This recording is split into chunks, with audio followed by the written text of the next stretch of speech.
नमस्कार दोस्तों। आज मैं आपके सामने 3 बहुत ही गंभीर प्रश्न लेके आया हूँ। पहला प्रश्न, ये जो नकल विरोधी, ये जो पेपर लीक का मुद्दा चल रहा है, आप इसके बारे में क्या जानते हैं? और सरकार द्वारा किए गए निर्णयों से क्या आप सहमत हैं? दूसरा प्रश्न, इस पेपर लीक के मामले में जो धार्मिक अनुवाद फैलाया जा रहा है, जो धर्म के मुद्दे उठाए जा रहे हैं, सही है? क्या ये करना चाहिए? और तीसरा प्रश्न, जो राजनीतिक महत्वाकांक्षा रखते हैं, वो सभी व्यक्ति और जो संगठन है, वो इस पेपर लीक के मुद्दे को समाज के सामने, जनता के सामने जिस तरह से रख रहे हैं, क्या आप उससे सहमत हैं? अब सबसे पहले मैं आपको पहले प्रश्न के बारे में बात करते हैं। पहले प्रश्न के प्रकरण में यूके ट्रिपल एससी जो परीक्षा 21 तारीख सितंबर को हुई थी, उससे संबंधित है। सबसे पहले आप ये पूरा वीडियो देखिए, उसके बाद मैं आपसे प्रश्न पूछूंगा। 21 सितंबर 2025 को यूके ट्रिपल एससी की परीक्षा होनी थी। 11 बजे सुबह से परीक्षा की शुरुआत होनी थी, तो सारे बच्चे एग्जाम सेंटर पर गए। उसी दौरान एक ऐसा एग्जाम सेंटर था हरिद्वार का, जहां पर खालिद मलिक नाम का एक आरोपी पहुंचा। और खालिद मलिक ने क्या किया, वहां से अपने फोन से उसने चोरी छिपे फोन अपने साथ वो अंदर ले गया था। फोन से उसने 3 क्वेश्चंस की तस्वीरें ली। उन 3 क्वेश्चंस को अपनी बहन साबिया के पास भेज दिया, और उसकी बहन साबिया ने क्या किया कि एक प्रोफेसर को उन क्वेश्चंस को सॉल्व करने के लिए भेज दिया, प्रोफेसर सुमन। तो जैसे ही सुमन के पास वो पहुंचा, सुमन ने सॉल्व करके, हाथ से बकायदा सॉल्व करके 30 मिनट के भीतर ही वो क्वेश्चन पेपर वापस साबिया को कर दिया। लेकिन उस दौरान सुमन को कुछ शक हुआ, तो पुलिस में सुमन ने नहीं बताया। पुलिस में सुमन ने तब बताया जब ये पूरा मामला मीडिया में आ चुका था, लोग खोजने लगे थे, पुलिस कार्रवाई करने लगी थी। तब डर से सुमन ने बताया, पुलिस को जानकारी दी कि ये चीजें उसने बॉबी पवार को बताई थी कि क्वेश्चन पेपर आया है। बॉबी पवार ने उसको कहा मैसेज में कि ये बात कि 3 क्वेश्चन ही आए हैं, आप किसी को बताना मत। और उसके बाद बॉबी पवार ने उसको ऐसे ट्वीट किया, ऐसे शेयर किया जैसे पूरी परीक्षा का क्वेश्चन पेपर आउट हो गया। इस हिसाब ऐसे बॉबी पवार ने लोगों को मैसेज दिया। तो इससे क्या हुआ कि इमेज खराब हुई और सरकार के खिलाफ आक्रोश बढ़ा। और उसके बाद आक्रोश बढ़ा तो आप देखिए, ये आजादी आजादी के नारे यानी 2016 का जो पैटर्न था, वो पैटर्न देहरादून में दोहराया जाने लगा। आपने वीडियो देख लिया है, तो अब आप ये बताइए कि ये पेपर चीटिंग है कि पेपर लीक है? एक व्यक्ति, एक युवा नौकरी के लिए चीटिंग कर रहा है कि सरकार, पूरे सिस्टम लगा हुआ है इसको नकल कराने। और आपको मैं एक बात और बता दूं कि 20 सितंबर को पंकज गौड़ और हकम सिंह नामक 2 व्यक्ति, हुकम सिंह वही व्यक्ति है जिसे 2021 में पहले भी नकल के चक्कर में पकड़ा गया और सजा हुई। उसे सरकार ने 20 सितंबर को, पेपर 21 तारीख को था, उससे पहले ही गिरफ्तार कर लिया। अब उसके बाद भी लोग कह रहे हैं ये नकल है, नकल है। एक युवा नौकरी चाह रहा था और उसने अपने सारी पूरी एफर्ट लगाई, चीटिंग करने का पूरा प्रयास किया गया। अब ये चीटिंग के प्रयास को लोग नकल कह रहे हैं। अगर आपको लगता है कि ये नकल है तो आप मेरे कमेंट बॉक्स पे लिखें और मुझे बताएं कि ये नकल किस तरह से और क्या क्या है। अब मैं दूसरा प्रश्न की बात करता हूँ आपसे। दूसरा प्रश्न ये है कि इस पेपर लीक मुद्दे पे सभी के सभी जो है धार्मिक बातें करने लगे। अब इस पेपर लीक के मुद्दे पे उठाए जा रहे बातों को भी आप जरा देखिए, ठीक है? पहले ये वीडियो देखिए, उसके बाद हमसे बात करें। भगवा घुसने ही ना दिया जाए। इनको बोले झंडा हमारे हाथ में दो और भगवा अपने हाथ में वापस लेके। मैंने सिखाया है कि सिर्फ हिंदू धर्म सर्वोपरि नहीं है, सिर्फ हिंदू धर्म सर्वोपरि नहीं है। जैसे बांग्लादेश में, नेपाल में ये हुआ ना, हेलीकॉप्टर के द्वारा उठाया गया। यहाँ पे तुम दुआ करेंगे उस दिन उत्तराखंड का मौसम इतना खराब रहे कि जिंदा जलाए जाए। यहाँ पे तुम दुआ करेंगे कि जिंदा जलाए जाए। तो वीडियो आप लोगों ने देख लिया, वीडियो देख लिया आप लोगों ने। तो जैसा कि आपको इस पूरे वीडियो से पता चल चुका है कि पेपर में जो चीटिंग करने वाला व्यक्ति है उसका नाम है खालिद, और उसकी जो बहन है साबिया, साबिया नाम है उसका। और साबिया जो है अपने भाई से किसी तरह परीक्षा हॉल से व्हाट्सएप या जिस भी माध्यम से फ़ोटो खिंचवा के ले लेती और अपने साथ एक प्रोफेसर जिसका नाम सुमन है उसको फंसाती है, उससे पेपर सॉल्व करवाती है, रिटर्न में करवा के पेपर अपने भाई को वापस भेजने का प्रयास करती है। और सारे प्रकरण में उसने सारी बातें उसने बॉबी पवार नाम के एक युवा जो आजकल कर रहे हैं, बहुत सक्रिय हैं राजनीति में, उनको बताती है कि ये ऐसा-ऐसा मुद्दा है, मुझे डर लग रहा है।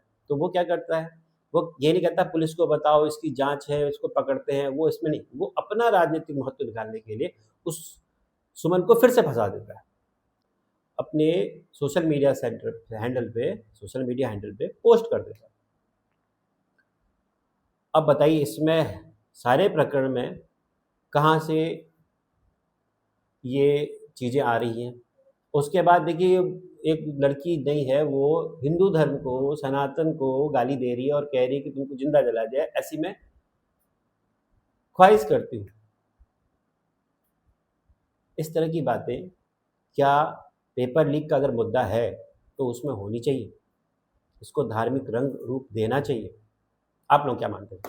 चलिए आप इस बारे में बताइएगा। अब हम तीसरी बात करेंगे। तीसरी बात यही है कि जैसे कि बॉबी पवार का नाम आ चुका है, बॉबी पवार के अलावा बहुत से लोग होंगे जो अपने अपने क्षेत्रों में इस तरह से इसको उठा रहे होंगे। कुछ संगठन होंगे जैसे कि आपको पता ही है, कांग्रेस है, उत्तराखंड क्रांति दल है और स्थानीय समूह हैं, समुदाय सभी करते हैं, प्रयास करते हैं, अपनी राजनीतिक महत्वाकांक्षा में होती है। महत्वाकांक्षा होना गलत नहीं है, लेकिन क्या राजनीतिक महत्वाकांक्षा नकारात्मक होना चाहिए? क्या आपकी अपनी व्यक्तिगत महत्वाकांक्षा के लिए आप समाज को इस तरह के प्रोटेस्टों में, इस तरह के दंगों में, इस तरह की अराजक स्थिति में डालने में सुगम है? शासन प्रशासन है, चीज़ें हो रही हैं, सब सामने आ रहा है, लेकिन आप फिर भी नहीं कर रहे। चलिए अब देखते हैं इनके बाद इन्होंने क्या किया। पहले वीडियो देखिए, उसके बाद मैं आपसे बात करूँगा। पहले वीडियो देखते हैं, फिर आपको बताते हैं। ठीक।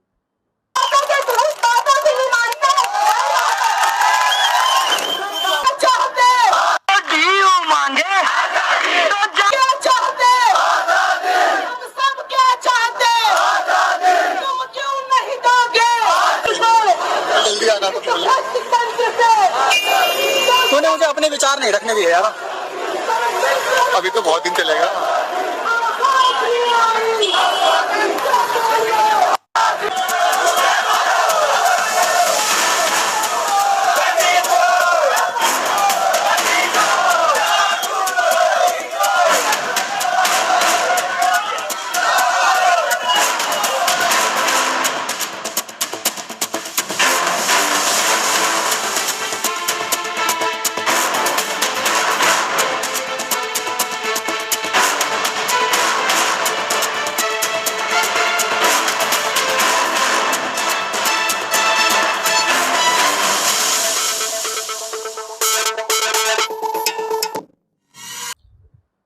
जैसे कि आपने वीडियो देख लिया, इसके अलावा और भी बहुत सी सोशल मीडिया में वीडियो घूम रहे हैं। एक वीडियो प्रकरण ये भी है कि कोई बच्चा जो है उसके नंबर कम है, वो सेलेक्ट हो गया है। तो उसमें क्या होता है, एक प्रैक्टिकल सब्जेक्ट होता है, प्रैक्टिकल के अलग नंबर होते हैं, थ्योरी के अपने नंबर होते हैं, और उसकी जो प्रक्रिया है तो उसकी जाँच के लिए आप भेजिए, शासन को भेजिए, रिपोर्ट कीजिए। ये समाज में इस तरह का भ्रम मत फैलाइए। उसका एक लिखित टेस्ट, टाइपिंग टेस्ट होता है, और टाइपिंग टेस्ट के नंबर के आधार पे होता है, रिटन टेस्ट के नंबर के आधार पे होता नहीं है। और अगर आपको लगता है कि ये गलत है तो आप उसके नाम कीजिए, उस बच्चे जो भी प्रत्याशी, जो भी कैंडिडेट चुना गया, उसके खिलाफ कार्रवाई करवाइए। आप वो नहीं करवाएंगे, अगर आपने कार्रवाई करवा दी, युवाओं को रोजगार सही से मिलने लगा, तो आपको प्रॉब्लम हो जाएगी, क्योंकि आप जो हैं अपनी महत्वाकांक्षा पूरी करने के लिए पूरे झूठे बयान, भड़काऊ भाषण और युवाओं को भ्रमित करने वाली बातें सब करेंगे, क्योंकि आपको राष्ट्र से, समाज से, प्रदेश से, उसकी खुशी से, उसकी तरक्की से कोई मतलब नहीं। इतनी प्राकृतिक आपदाएं आए, इतनी मुसीबतें आती हैं, आप अपने साथ उठ के एक सही मुद्दे उठाएं, सही प्रयास करें तो सही है। मेरा सभी संगठन से यही कहना है कि आप लोग जो भी कर रहे हैं उसको एक बार सोचिए, आपके अंतर मन में सोचिए, अपने आत्मा से सोचिए कि क्या ये सही है। और बाकी जो दर्शक सुन रहे हैं, मेरा भी उनसे ये भी प्रश्न है कि आपको क्या लगता है, क्या ये व्यक्तिगत रूप की महत्वाकांक्षा और संगठनों की जो अपनी महत्वाकांक्षा सत्ता पाने की है, उसको क्या हम उत्तराखंड की जनता को बलि का बकरा बनने देंगे? उसके लिए क्या हम अपने बुद्धि विवेक को मार देंगे उनकी महत्वाकांक्षाओं की?